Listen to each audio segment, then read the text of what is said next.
mon gaceram 6 nanta ayan odo ka tirian hanga wona no lidi go mi fudal tona mi sukiral ga jen gina jeli do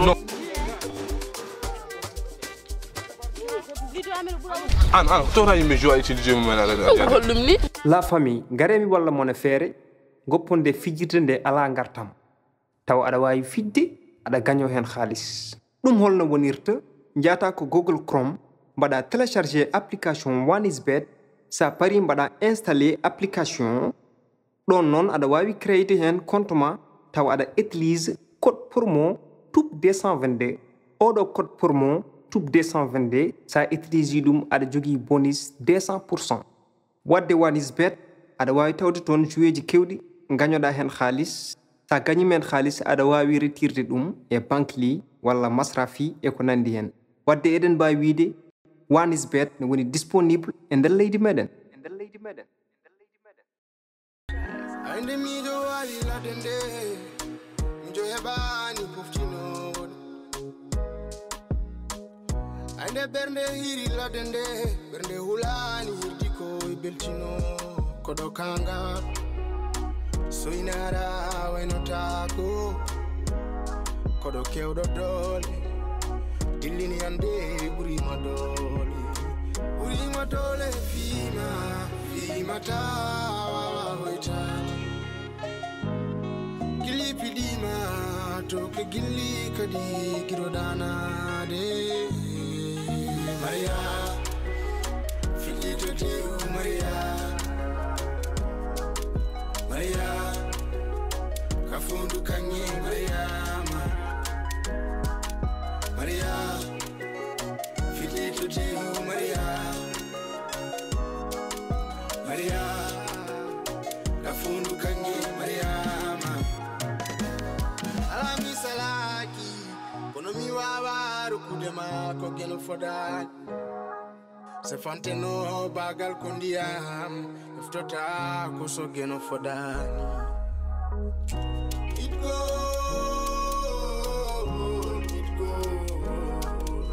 go le chadele gardu di mum gurni maka fotani ma dole fima ta waitati gili pidima to ke gili kadi girodana de Maria filito de Maria kafundu kanye Maria filito de Maria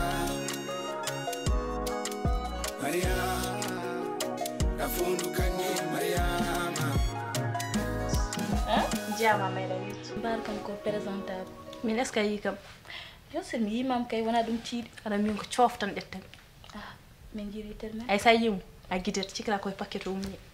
ñan fo be do bride fewti ana kar handi hen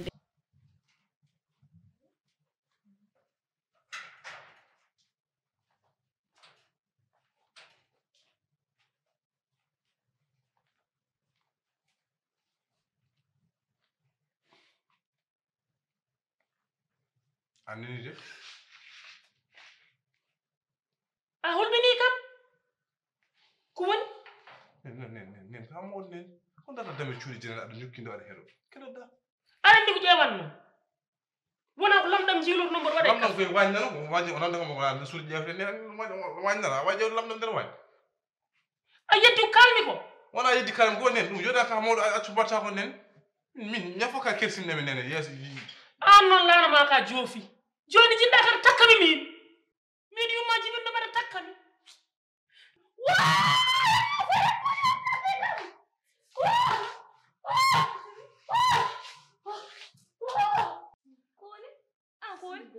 salamu yenkino haydara wonda salamu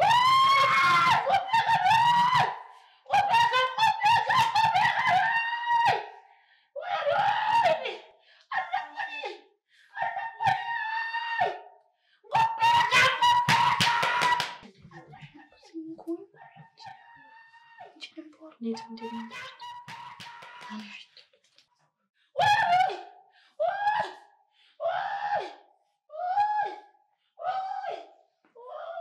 masha hay tan jiɗa maccaɗe jiɗa no jaltirɗa ɗo merci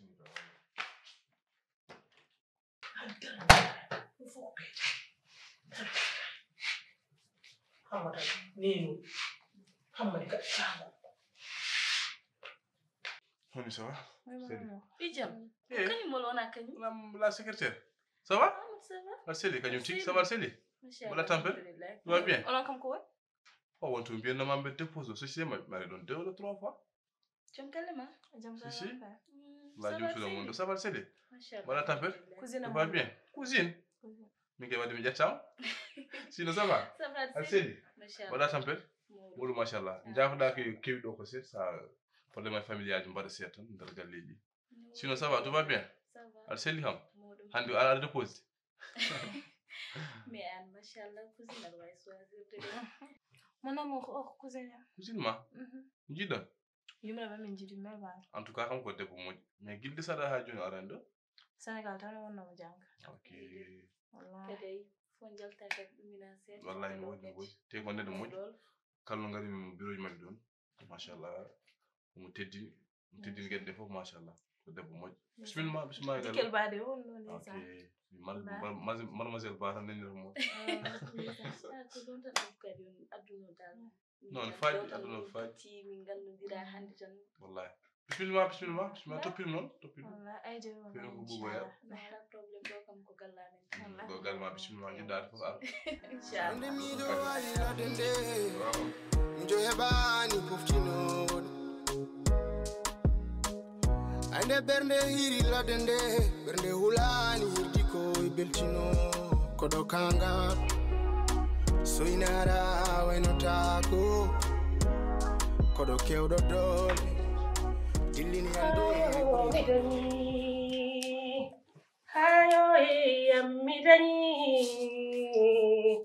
hayo mi dañi hayo mi dañi alhamdulillah rabbil alamin hayo mi dañi Maymuna argay alhamdulillah rabbil alamin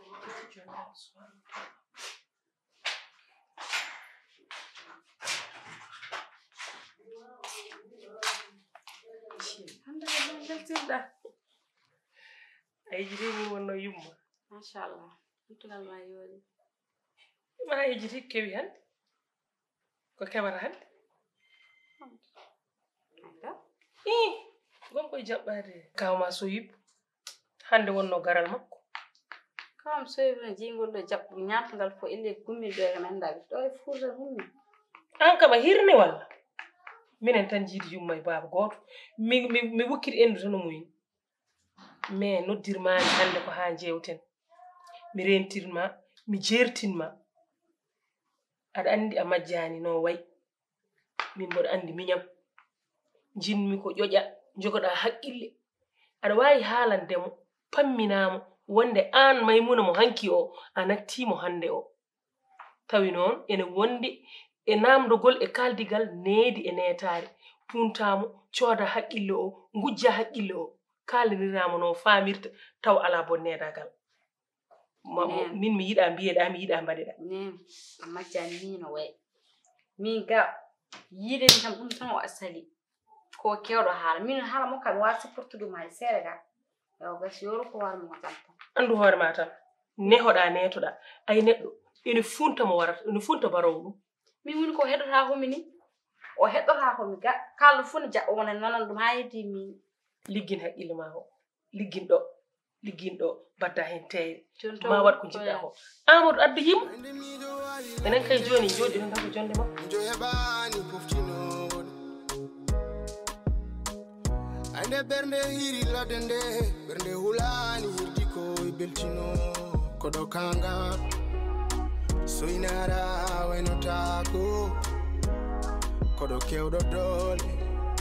dillini ande ɓurima dole fima tawa hoytade gilli piɗima to ke gilli kadi giɗo danade Maria Filito Dio Maria Maria Kafundu Kanye Maria Maria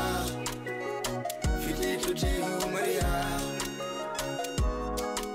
Maria Kafundu Kanye Maria Alami Salaki Konomi Waru Kudema Kokeno Foda Dumi fura jam comme jippina ɗo on kono won mbaɗam goto foti arandem ha joni mi yaani joni jinmi kollam tan lawol faade wuro tan wiyete wuro ngo ko kanko andi ɗum a jogui téléphone kaw ayo mani o foriyede o jiltonoyo o jawno ko jawanda kawma a jarani den fewi o jagti kam o jagti kam wallahi mbaɗɗa o selli machallah alhamdulillah jajib ma samba lawol suka mawni ewa machallah ɗum ma en min noon a tardini kam jiɗo suba mbiɗen ɗo tan ñalli nangue hoore kaw ko jiɗo course mbaɗen noon tan kursi min waɗa kursi ko ka course kay e comme kursi no garalla kaw a jarama merci beaucoup on jarama jettan sen mi gamadi am yiyamo joni wallahi mi fay makko mi jawa wallahi noon way tayo jodo tan wallahi yeyi nani inde ma garage de ɓeydu golle non o joni am mi famanima de non an wiyat kaw kay wiyat kaw addu nanga bagage anda taɗa joɗo ɗawa joɗoto ɓuɓrindi gaɗa fatim minen ko yimɓe nangen ar ew a seli yumma jinnaɓe mbaɗi eɗen mbi seli kam fof jam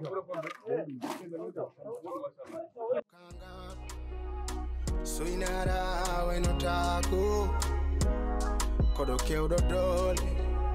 dillini ande ɓurima doole fiimata wawa hoytade gilli piɗima to ke gilli kadi giroɗanade Maria fillito diw Maria alhamdulillahi rabbil alamin ni ala ɓuri ɗum welde eɗen gondi e ɓesgu men eɗen goni e galle men ko yettere Allah mawde woni yilam ngel ɗo on foti duuɓi woni ladde ndeysaan fof heƴino hen kono Allah e wonde moƴƴe ndeysaan wuuri selli waɗi ko fonno wadde ha arti tawti men ɗo en ɗum ɗo mbeɗa sikki hande ko wili wawa ɓurde ni ha guiɗi lam mo sikki de mbiyan tan alhamdulillah alhamdulillah ɗum ɗo ko mbiɗa ko ran ala ɓuri welde c'est que ala ɓuri welde nder aduna ko fonda entreprise gona hen ha ƴetta retraite sukaɓe ma ngar ɓamta ko pulaar wiyata ko rento juuɗi donkiran yo juuɗi keɓa ɗum ɗo ko weltare nde feewi kadi yem gandu ɗum ɗo ko kamɓe jeeyi soɓe pewndi kamɓe jeeyi soɓe bonni kamɓe jeeyi wonno pulaar ni heewi wiide ko goto waɗi fof so woni ɗiɗi ɓuri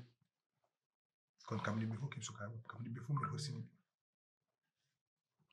kamɓe ɗiɓɓe fof wonde ndewdi men ko woni donc so tawi mi itti miñel mi addi ko ɗum wonga ñagaronɗen ko Allah node mbo yaw janggoy so tawi o jangi o gasni o arti e wuro makko alhamdulillah ndeddirmomo ko pour yiɓe likkidir Mamadou an tinoro ganda miñi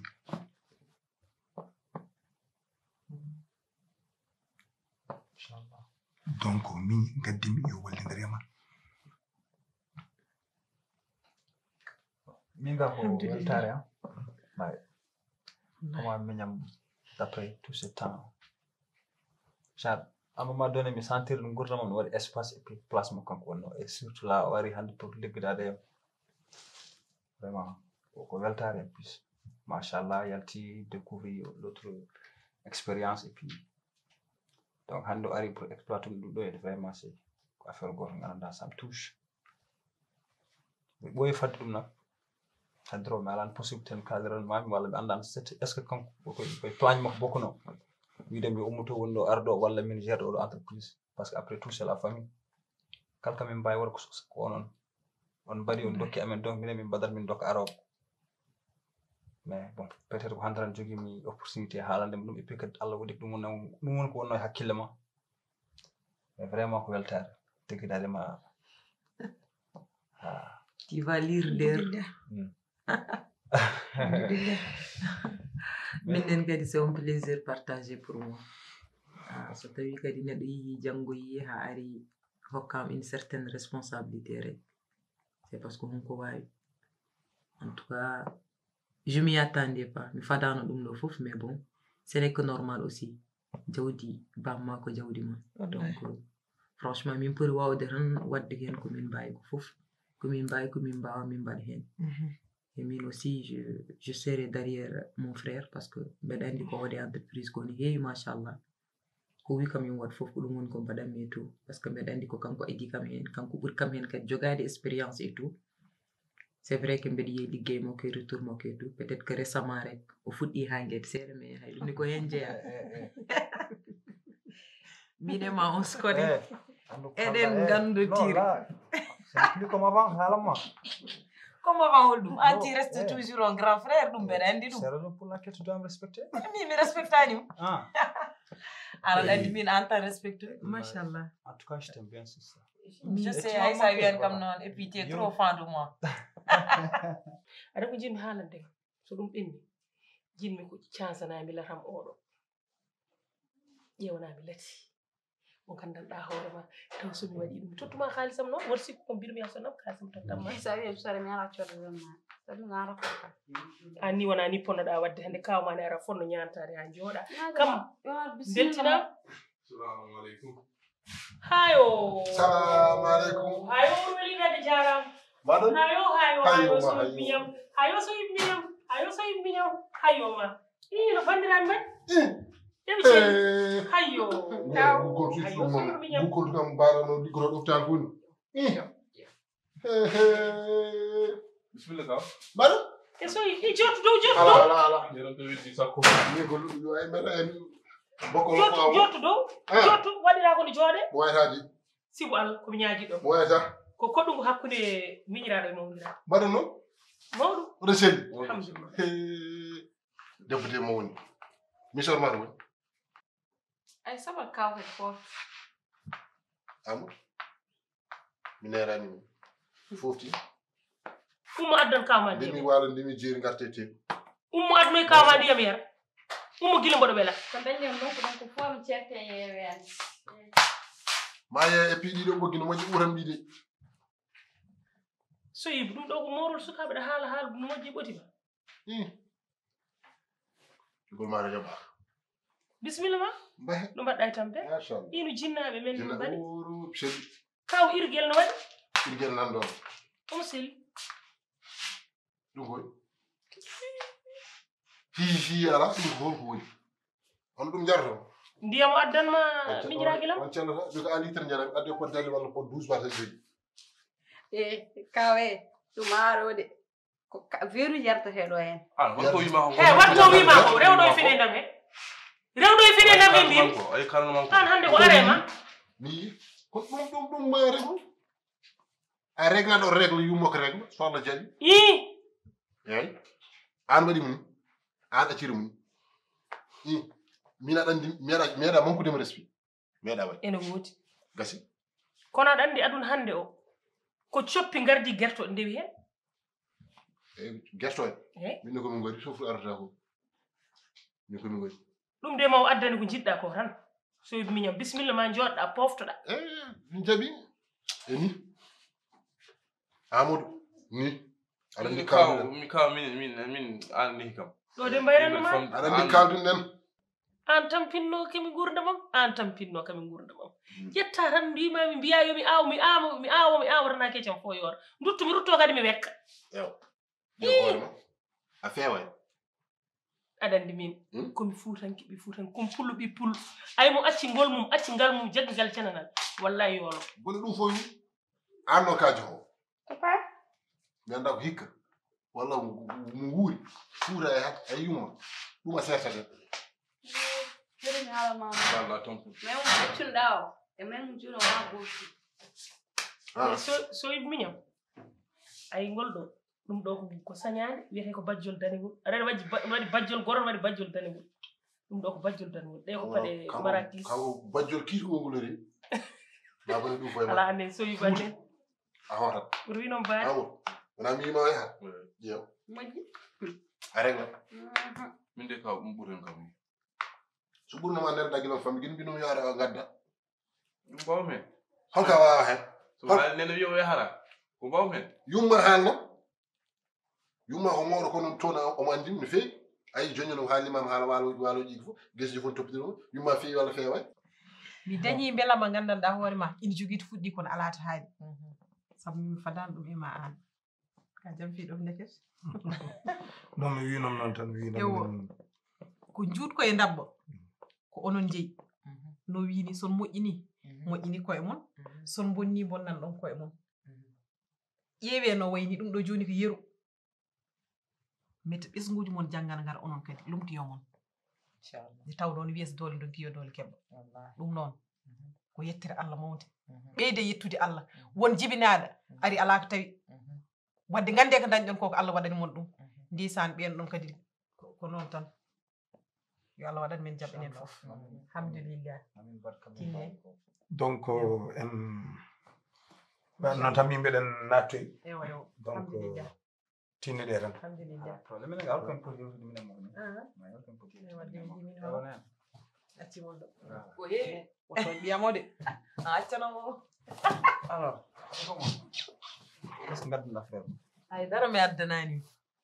d' après tout ce temps kala nodɗa kam ko kalismi premier kalis noddanmama kañum gonɗa e rendinde après ça arati coodorma kam cadeau et là timi jigui haydara addananimi wiwa noon ah c'est pas ne wayi que j'ai une surprise pour toi ah voilà alors commande et c'est où et c'est quand ɗum ko hedderogo ɗum ko kumpa wonatema laisse-moi faire min hoorema joguinoma surprise kaw ɗum noon bisimilla ma kala hannde ko jiɗɗa defanede bottade min ko ɗum woni ko jimi ɓurata yodde ko jiɗɗa defanede hannde mafe maaro ñebbe maaro ñebbe maaro ñebbe taw gejje moƴƴe ɗe ɗon umo ɗo nen accu tan hannde mi defa maali ha janngo mbaɗi banda maali ñebbe hol defo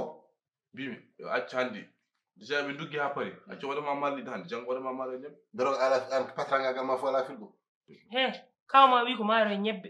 mi natat joni mi totta Maymouna soodoya ñebbe mbaɗe maaro ñebbe an a ñekke jomum kaw hoy an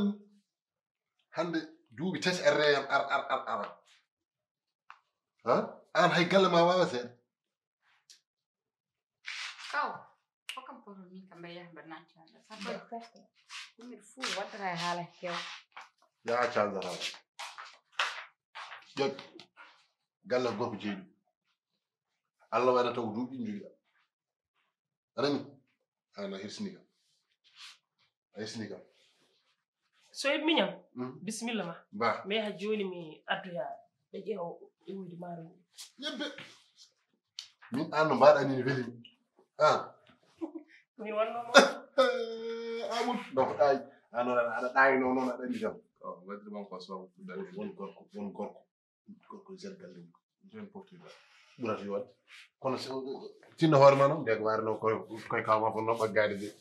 kaw Allah hokkani dewga suuduma noon ɗo ko kala sa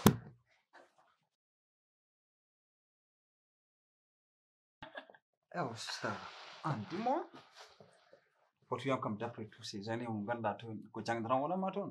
iko jiɗɗa goɗɗum wonan ɗon ɗon wona majjaram wona majjergol ɗum haala ha leera mbimami toi moi on est des frères on se connaît voilà donc pour que ha leera jiɗɗa peut être ta rencontré avec un gars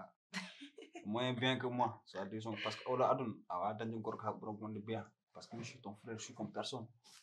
mais tu vas parler un peu an tima toujours connu non aɗa andi min kam e worɓe ɓe ko ni min mbaadi min galda haaju min galda affaire jangdam galle min ko ɗum toppiri mais anda an noon statiji mon kewɗi chaque jour baby rek ano ko olon ɗum yodde piste signal ko neɗɗo goto pofirami ga soit disons ɗum pofirta o décide en place de ma parce que à un moment donné après char ko jiɗanmi haaldude ma tawa ala ɗum en plus kadi mi nodduma parfois tu vois tawa aɗa woni occupation ji mais en pamdir minen moom oɗon pamodir ɗum woni mbëggel dafa 10 allahu akbar aussi comme aussi elle-même et le plus important c'est pas ça est-ce que c'est la bonne personne pour toi Moi, je pense que oui. Du moment que tu penses, Andrew, c'est pas la bonne. Hein? En tout cas, je sais pas, mais on a une musique. Mais il y a une mouton, mais il y a une musique. Faut pas, hot bon hakilam, s'il te plaît, hot bon hakilam. Mais là, je te parle de choses sérieuses. Alors, hot bon hakilam. Non, non, mine, je l'aime. Et puis, Anne, for one important, ma ek mi bodi peu importe no wa dis-moi, je vais t'aider, quoi qu'elle arrive. Oui, non, c'est fini. Mais non, je vais t'aider, mais je cherche la bonne personne pour toi. C'est la bonne personne, c'est tout. Ah, c'est la bonne personne, qu'est-ce qu'il te dit? Qu'est-ce qu'il me dit? Parce que quand je suis avec quelqu'un bien. Ah,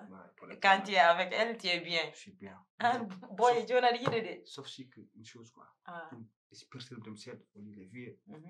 Tolère tam. Vieux gars, wawa tolère des affaires. Ah, hokka liggéey de rew. Anen kadi prends ton temps pour entreprise ma. Après jewa goddum. Mbar wona tout pour entreprise parce que ay soit des gens min kal genre ko liggéeyam gardim avant tout. Hey Anna, on dit chaque jour comme dit esthétique. Ah tu liggéey jew. C'est ma vie privée non? Regarde, miida ben nana halka après men kaldu hen. Ça c'est un débat après quoi, on close après. Voilà. Donc y a pas de problème. En est aussi ma sur ma tour ka changer quelque chose. J'ai pas le temps pour ça. Jew comme kalo yo appel min ko liggéey xaliss money, time is money. Ka kalde yo Hala mo kalde. Après mi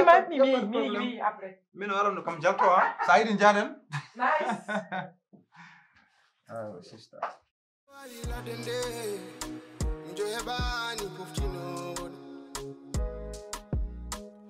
Ande bernde hiri la dende bernde hulani hirdi ko beltino kodo kanga soinara wenotako kodo kewdo dole dillini ande burima dole fima tawa hoitani gili pidima to ke gili kadi girodana de